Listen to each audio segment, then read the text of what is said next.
Vraiment, il n'y a pas à dire. La vie a parfois un sens de l'humour discutable. Prenez Delphine, la petite quarantaine, célibataire, sans enfant. Elle passe une mammographie de contrôle. Ma mère ayant eu un cancer du sein jeune, j'ai commencé à faire des mammographies à 34 ans. Rapide passage dans la machine à broyer les nichons. La routine, quoi. Et là, mauvaise blague du destin, ta radiologue adorée te pose une main sur l'épaule et te propose un café. En général, ce qui suit a peu de chances d'être sympa.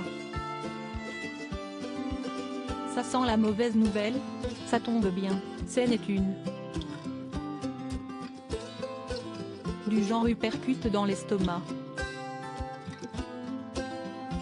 Ça y est, siesti son tour. Cancer du sein.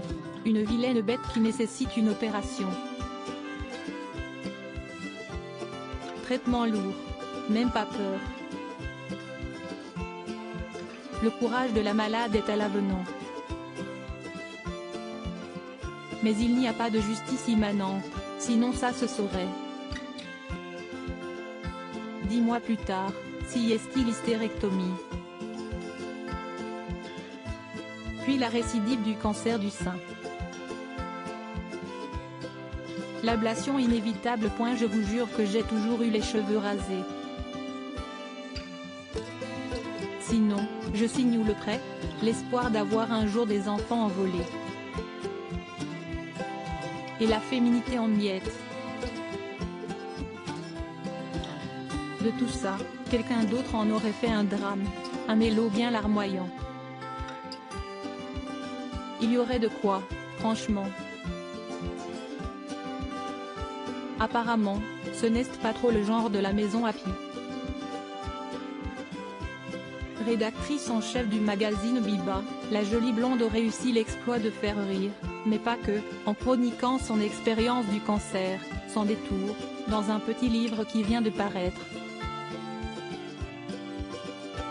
Je n'ai pas voulu décrire la maladie, les traitements, la fatigue, tout le monde se doute qu'une série de rayons X fait bronzer beaucoup plus vite que des UV, explique Delphine Appiou.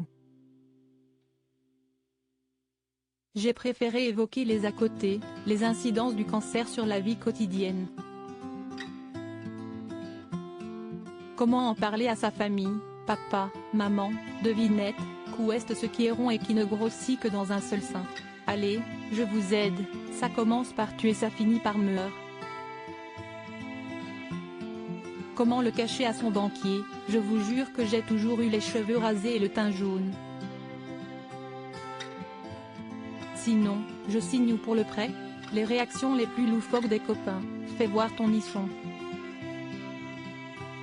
Ouais, siesti moche, mais tu t'en fous, il t'en reste un. Des médecins aussi.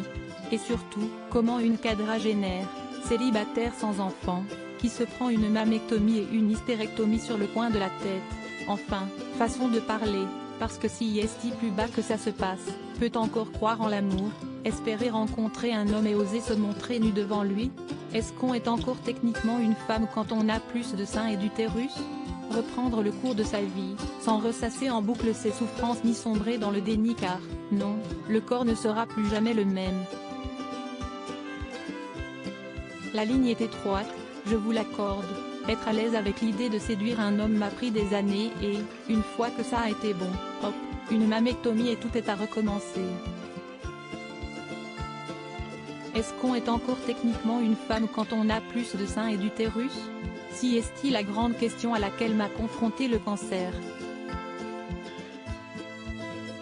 Pour ce qui est de la maternité, il a eu au moins le mérite de clore, de force, ce chapitre. J'ai eu tellement peur de mourir que je suis heureuse de vieillir pour le reste. Le cancer rend-il meilleur? Mon cul, s'amuse-t-elle.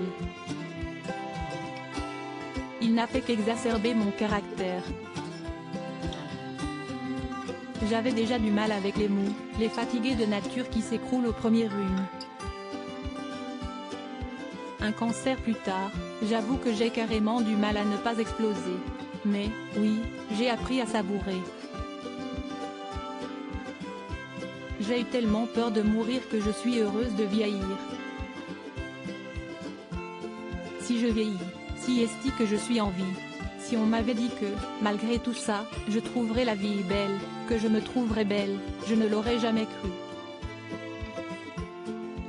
Ça tombe bien, je dois encore me trouver un mari.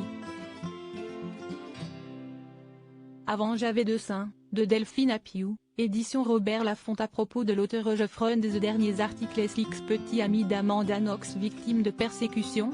Flash mob, quand l'orgasme de quand Harry rencontre Sally fait des émulés Bad Kid, 5 ans, le super-héros de San Francisco.